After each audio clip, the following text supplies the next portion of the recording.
Now we have an interesting concept for a story where it's a what-if scenario purely for the fun of it.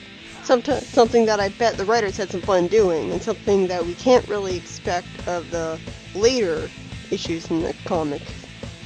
What if Sonic and Robotnik were kids together? Well, put kids in massive quotation marks because they don't even fucking try to have Robotnik look like a kid.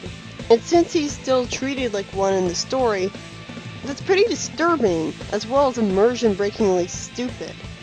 At least they make this what-if scenario story feel slightly less pointless by having its framing device be that Sonic was knocked unconscious by a fall and dreamed the whole thing, so it's at least experienced by one character in the universe, even if it's still non-canon. This is an interesting potential backstory for Robotnik, giving him an actual explanation to who he learned his engineering from, learning it from someone that you actually know and care about at that. Even if his being evil is not explained, which is what you actually would care about being explained. But it's a what-if scenario, so it doesn't need to explain that here, and it shouldn't really bother, because it wouldn't be canon anyways. The story seems to unintentionally foreshadow the fact that, yes, in canon, Uncle Chuck was partly responsible for Robotnik learning, or at least getting his roboticization technology rising to power. The what-if scenario has Sonic hating Robotnik from the start, and Uncle Chuck annoyingly defending him because he's an orphan, literally from a broken home. That's literally what he says. You wouldn't expect that in a Sonic comic. Robotnik, who lacks his mustache in a terrible attempt at making him look younger and looks terrible for it, causes Uncle Chuck to crash into a wall, which karmatically hurts him as well because he stole the brakes and steering mechanism from his lawnmower in order to make an invention. It's also explained that Sonic got his super speed from a magic ring that Chuck made. This is entirely pointless since this is a what-if scenario, and really, what's the point of explaining this in a what-if scenario?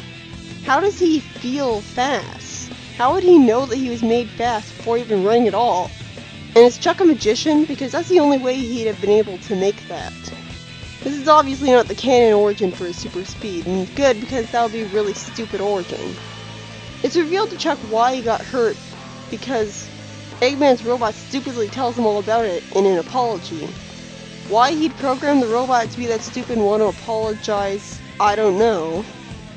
And after Chuck sends Robotnik to his room with an ineffectual punishment that he shouldn't have expected to work, seriously, should have just called the police, Eggman makes a giant robot to attack Chuck as petty revenge. But Sonic creatively ties a garden hose around the robot to defeat it with his super speed, which ends the dream sequence. Seriously, I love how there's so many different creative ways that Sonic uses abilities to defeat the enemies in this comic. It makes Sonic endearing and clever. It makes the writers look like they have a lot of passion from caring enough to think about his powers in the games to the point where they would realize that he'd logically be able to do all that with them. But this story as a whole was pretty pointless.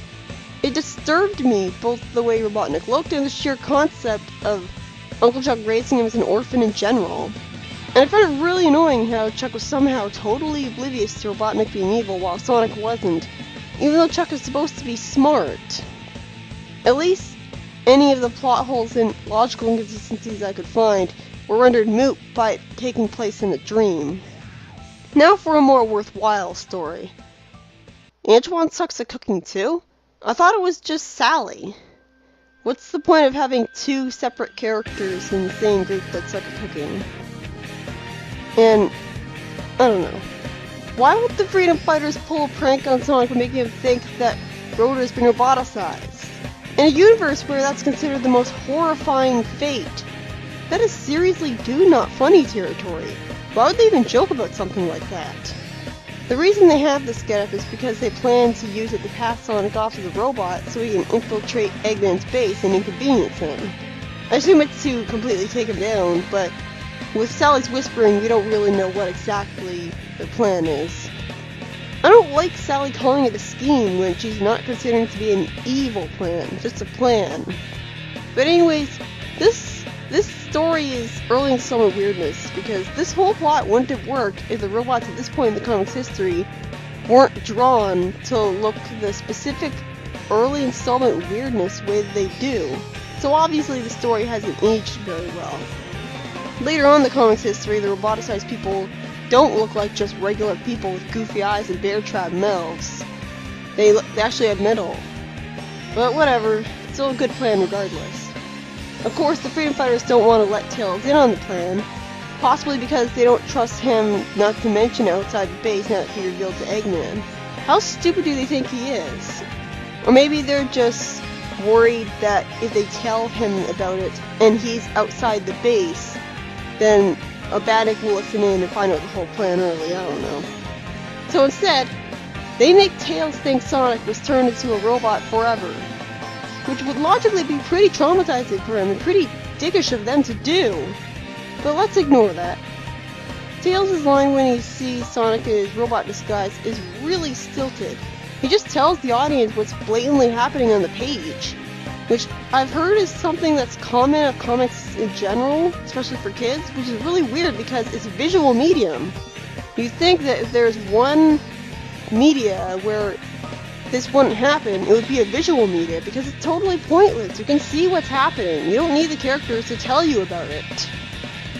Not to mention, he calls her Princess Sally instead of simply Sally, even though she's his friend, and he must have known her for at least a month. It's kind of confusing. Is he not close to her, or is he just talking to her in a respectful manner because he's a kid? Like, you think that they would be on close enough terms that they would be speaking to each other informally or something? I don't know. Not wanting to hurt Tails, Sonic runs away saying that he wasn't programmed for dealing with two living beings. In such a confusing, blatant lie that Tails looks like a total idiot for not being suspicious of it. I get that he's supposed to assume the robot was badly programmed or glitchy or something, but still. This has never happened with any roboticized person before, as far as I know. And most importantly, the biggest issue of this issue as a whole, for someone who just witnessed something as traumatizing as Idol supposedly being a killer robot, possibly forever, he sure gets snapped out of it quick. All from Sally calling him a hero. That makes him look very selfish and egotistical for a so-called heroic character. As if he's so delighted at the idea that he's a hero, that he stops caring about the fact that his own big brother figure was just roboticized. And this was supposed to be funny? This falls flat, and worse than any of the other jokes so far, because this isn't... Normally when I find a joke that I don't find funny, I just don't react to it at all, and thus it's harmless to me. But this joke is just angering. I hate how Tails' characterization is here. Not only does Tails, non-villain character, not seem to care about what happened to Sonic, but he actually brags about himself being a hero in a newspaper, as if that's all that really matters to him. Yeah, it's hard to believe that he turned out to be a hero. Anyways, a buzz bomber goes in to tell Robotnik about the newspaper, and Eggman, who has Sonic in front of him in his robot disguise, says he already has him for himself. And Sonic lies that he fell into a robot maker while disguised as a robot maker. Wait, what? Was he dressed up like a robot maker, or was the robot maker disguised as itself? This is a very confusing line, which is why it's such an obvious blatant lie. It makes Sonic look like an idiot for not thinking it all the way through, just coming up with such a terrible lie. And at least the Buzz Bomber and Eggman get suspicious when Sonic mentions the word disguise foolishly, and they try to get Sonic to tell them the location of Knothole right away. Obviously, Sonic doesn't want to do that, and he stalls for long enough that he gets away with the disguise. And Eggman sends him over to the Crab compound to prove his loyalty in a hurry. While running by Sally, his bear trap milk flies off, and he actually hurts Antoine in the process. Of course, he and Sally show no concern at all at Antoine literally having his foot hurt by the bear trap. Seriously, why doesn't he have to go to the hospital? Maybe he does have to go to the hospital, but I can't tell because they don't really seem to care. At least right after Sonic is shown to be a heartless dick, he's shown to indeed have a heart right after. Because seeing his roboticized Uncle Chuck and his dogs there too, causes him to get furious and want some revenge.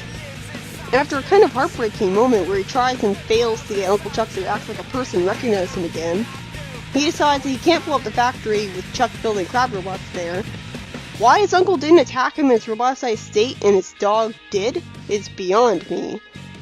And instead, in a charming sequence that reminds me of the likes of Bugs Bunny, Sonic tricks Eggman with his disguise in order to press a button to make a bomb fall on Eggman's largest factory, giving up his disguise and going home. This story had a pretty good ending at the very least, as freedom fighters in general were major dicks throughout the story. It's good that they revisited a previously dangling plot thread by having Uncle Chuck show up, revealing what exactly has become of him, and reminding us of Sonic's ultimate sympathetic goal as the hero. He reacts as anyone else in a situation would. Still, the story in general was just frustrating, with the freedom fighters thinking that making Sonic think his own friend was a robot was a funny prank, Tails having a very selfish and out-character reaction to his own friend supposedly being roboticized that breaks the willing suspension of disbelief, and the whole plot couldn't have happened later in the comic, where the roboticized people actually look like they're made of metal.